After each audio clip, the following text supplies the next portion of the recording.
నమస్తే రమగారు. నమస్తే జయ. రమగారు, ఈ మధ్యకాలంలో చూసుకుంటున్నాం సాఫ్ట్వేర్ ఉద్యోగాలు టపా టపా టపా లెగిసిపోతున్నాయి కదండి. కానీ ప్రతి ఇంట్లో పిల్లలు ఉంటున్నారు సాఫ్ట్వేర్స్. అవును, చాలా భయం అనిపించేస్తుందండి. సాఫ్ట్వేర్ కాదు ఏ వేరైనా ఉద్యోగం పోవడం ఖాయం. అట్లాగే అనిపిస్తుంది. సాఫ్ట్వేర్ ఎక్కువగా చూస్తున్నాం అంతే. ఉద్యోగం ఉండాలి అంటే ఏం చేయాలి రమగారు? ఉండాలంటేనా రావాలంటేనా? ఉద్యోగం రావాలన్నా, చేస్తున్న ఉద్యోగం చక్కగా నిలకడగా కొన్ని రోజుల పాటు ఉండాలన్నా ఏం చేయాలి? ముందు శ్రద్ధగా చదువుకోవాలి. మంచి మార్కులు, మంచి అకాడమిక్స్, మంచి స్కిల్స్. తర్వాత ఏమనాలి దాన్ని, కమ్యూనికేషన్ స్కిల్స్ ఇవన్నీ డెవలప్ చేయాలి. జాగ్రత్తగా చేసుకోవాలి. ఉద్యోగం పురుష లక్షణం అంతే. ఇప్పుడు ఉద్యోగం పురుష లక్షణం అంటే పురుషులు కేవలం మగవాళ్లే కాదు కదా, ఉద్యోగం మానవ లక్షణంగా ఉంది, మారిపోయింది. మనం బతకాలంటే ఏదో రకంగా ఉండలేని రోజు చేయాలి. ఎంత కాదన్నా 20-25 వెళ్ళేందే ఊళ్ళల్లో గెటాన్ అవ్వలేని పరిస్థితి. సింగిల్స్ కూడా అవును, కష్టంగా ఉంది. ఖర్చులు పెరిగిపోయినాయి. మరి ఉద్యోగం అవసరం, డబ్బు అవసరం, సంపాదన అవసరం ఎవరికైనా కూడా. మనం ఏంటంటే ఎలాగోలాగా గడిపేసి ఉద్యోగం కావాలనుకోకూడదు. ఏం చేసినా సమర్థవంతంగా చేయాలి. మొదట నీకు ఉద్యోగం రావట్లేదు అంటే నువ్వు ఎందుకు రావట్లేదు అనేది మొదట మనం ఒకసారి ప్రశ్నించుకోవాలి. మనం ఏం పొరపాటు చేస్తాం? మన మార్కులు చాలలేదా? మన మాట సరిపోవట్లేదా? మనం సరిగ్గా ఇంటర్వ్యూలు చేయలేకపోతున్నామా? లేదా ఉద్యోగాలు వచ్చాక దాన్ని నిలబెట్టుకోవడానికి చేయవలసింది మనం చేస్తున్నామా లేదా? దానికి తగిన మేనేజ్మెంట్ స్కిల్స్ అవి మనకు ఉంటున్నాయా లేదా? మేనేజ్మెంట్ స్కిల్ అంటే పెద్ద కంపెనీని మేనేజ్ చేసే స్కిల్లే కాదు, మన కొంపని మేనేజ్ చేసుకునే స్కిల్ కూడా కావాలి మనకి. అదే కదా, చిన్నదైనా మన ఇల్లు బాకిలైనా మనం మేనేజ్ చేసుకోవాలి. ఈ జాబ్ మేనేజ్మెంట్ మనకి ఎందుకు రావట్లేదు అనేది ఒకసారి పునరావలోకనం చేసుకుని మనం ఎక్కడైనా కరెక్షన్స్ ఏం కరెక్ట్ చేసుకుంటే, ఏది సెట్ చేసుకుంటే అనేది. ఈ రోజున నీకు ఎవరో ఒకళ్ళు మంచి చెప్పేవాళ్ళు లేరు. ఒకవేళ చెప్పినా నువ్వు అనేవాడివి వినవు. ఇండివిజువల్స్ సలహాలు వినడం మానేసని చేయాలి. కావాలంటేనే మనం ఎవరిదైనా మాట అడిగి తెలుసుకుంటాం. 300 మంది ప్రతి వాళ్ళు కూడా నాకు నేనే రాజు, నన్ను ఎవరు జడ్జ్ చేయకూడదు, నాకెవరు చెప్పకూడదు, వీళ్ళ బోర్డు సలహా నేను వినేదేమిటి, ఇలాంటి ధోరణి వచ్చేసింది. మనుషుల పరంగా అయితే ఇట్లా డైరెక్ట్గా అయితే. ఇండైరెక్ట్గా అయితే టీవీలో పలానా టైంకి రమారావి గారు ఈ విషయం చెప్తారు, ప్రతిరోజు మనం అది వినాలి. లేదా చాగంటి వారు చెప్తారు, లేదా అనంతలక్ష్మమ్మ చెప్తారు. ఒక టైం పెట్టుకొని ఖచ్చితంగా కదలకుండా ఆ ప్రసంగాలు అయితే వింటున్నాం రమ్మగారు. వాటిని చక్కగా కట్ చేసుకుని ఫార్వర్డ్ కూడా చేసుకుంటున్నాం. అవి వింటున్నాం. ఇక్కడ డైరెక్ట్గా చెప్పేవి వినలేకపోతున్నాం, పాటించలేకపోతున్నాం. పోనీ వాటినైనా ఇంప్లిమెంట్ చేసుకోగలుగుతున్నాం అంటే అది కూడా చేయలేము కదా రమ్మగారు. చేయలేము. ఇవి మేము చేయలేము, ఇంకేదైనా చెప్పండి అంటుంటారు. ఆస్పిరిన్ దొరకకపోతే డిస్ప్రిన్ ఇవ్వమన్నట్టుగా. అట్లనే ఉంది, అలాగే ఉంది. ప్రస్తుతం ఏంటంటే సమాజంలో మనకి ఎవ్వరూ మనతోటి ఉండరు. మనతోటి ఉండవలసింది శాశ్వతంగా మనం. అంతే. ఈ మనంకి నున్నగా తుడిచి దీన్ని సరిగ్గా చేసుకుని నిలబెట్టి చూపిస్తేనే ప్రపంచానికి నచ్చుతాం మనం. ఈరోజు ఇవాళ పరిస్థితి అది. నువ్వు నీ స్కిల్స్ డెవలప్ చేసుకో, నీ పర్సనాలిటీ డెవలప్ చేసుకో, నీ మాట్లాడేది డెవలప్ చేసుకో, నీ మార్కులు డెవలప్ చేసుకో, నిలబడు. ఇక్కడ కాకపోతే ఇంకో చోట చెల్లుతావు. ఇక్కడ చెల్లలేని వాడివి ఇంకో చోట చెల్లుతాను అనుకోద్దు. మళ్ళీ నువ్వు దీనికి పదను పెట్టుకోవాలి. నీ కత్తికి ఎప్పుడు పదను ఉండాలి. అది ఎలా ఆలోచిస్తున్నారంటే ఇది కాకపోతే ఇంకొకటి ఇంకోటి సరే, ఇది ఎందుకు నాకు లేదు అనేది రావట్లేదు. పోతే పోయింది, ఇంకోటి వస్తుందంటే దానికి కూడా నువ్వు ప్రిపేర్ అవ్వాలి. అంతేగా. ఎంత పెద్దవి 25 లక్షల సంవత్సరానికి జీతం వచ్చేవాడు ఇంకో కొత్త కంపెనీకి ఇంటర్వ్యూకి వెళ్ళినా మళ్ళీ స్కిల్ డెవలప్మెంట్ అనేది కొత్తదే. అది వాడు ఏమడుగుతాడో, వాడికి ఏం కావాలో, నీకు వచ్చింది వాడికి సరిపోతుందో లేదో ఎవరైనా చేయవలసిందే కదా. ఎప్పుడు మనం ఆత్మావలోకనం చేసుకోవాలి. చేసుకుంటే ఇవి నిలబడతాయి. ఇది సహజమైంది. ఇంకా మీ స్టైల్లో చెప్తారు కదా, దైవం సహాయం కూడా కావాలి కదా. దైవ సహాయం కావాలి. ముందు పెద్దవాళ్ళని గౌరవించండి ఫస్ట్.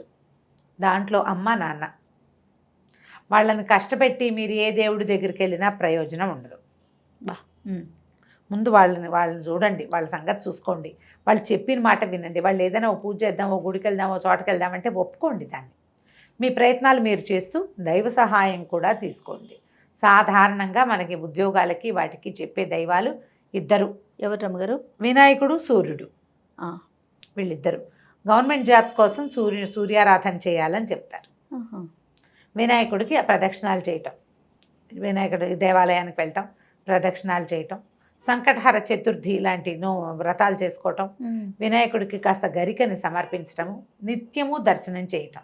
ఇప్పుడు వినాయకుడు గుళ్ళోకి వెళ్ళాలంటే నువ్వు 12ంటికి నిద్రలేచి పావుతక్కువ 2ంటికి వెళ్తే ఉండదు కదా, పొద్దున్నే వెళ్ళాలి. క్రమశిక్షణ.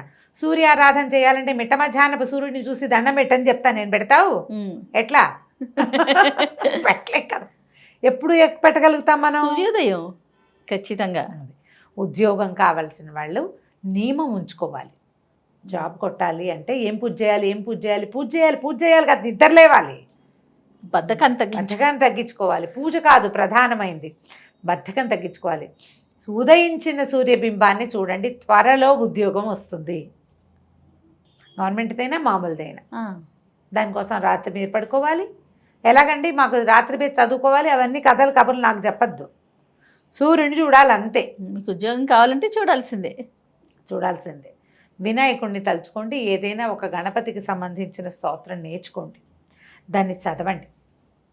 ఇది పెద్దగా మనం ఆయనవెల్లి వినాయకుడిని చూద్దాము, లేకపోతే మన కాణిపాక వినాయకుడిని చూద్దాము అంత పరిగెత్తపోకండి.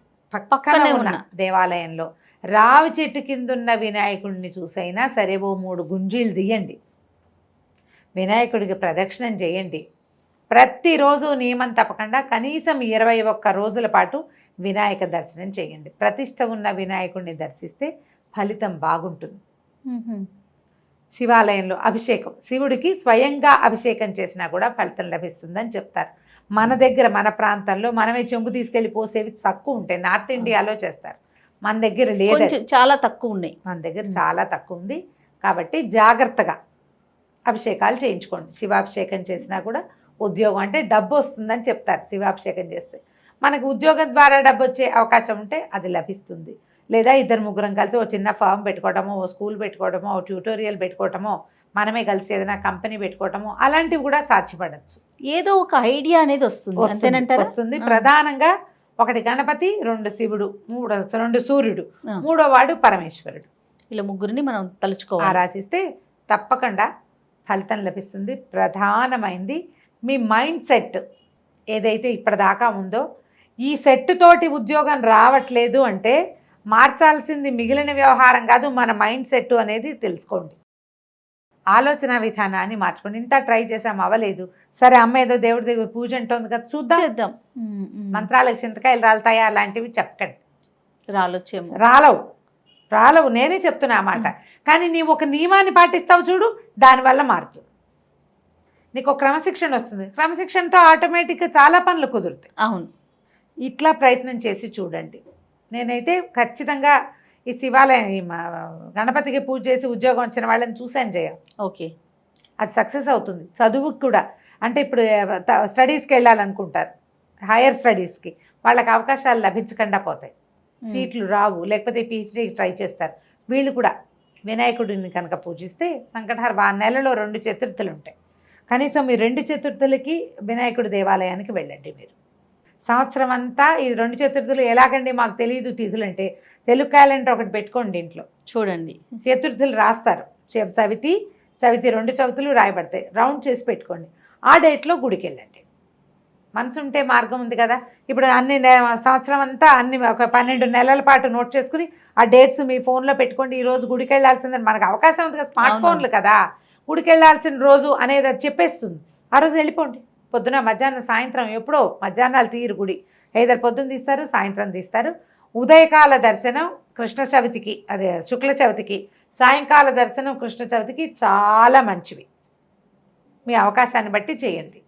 ఒకసారి కనుక వెళ్తే, ఒక సంవత్సరం వెళ్తే మీకు చాలా తేడా కనపడింది అనుకోండి, మీరు ఇంకొకళ్ళకి సలహా చెప్తారు. ఇప్పుడు నేను వెళ్ళడం బట్టి నేను నీకు సలహా చెప్తున్నాను. అవును, వెళ్ళడం వల్లే సలహా ఆటోమేటిక్గా మనకు అర్థమవుతుంది. ఆ తర్వాత ఇక వినాయకుడిని దర్శిస్తే మనకు లభించే ఫలితం ఏమిటో మనకు తెలుస్తుంది. ట్రై చేసి చూడండి. తప్పకుండా రమ్మ గారు. నమస్తే. నమస్తే.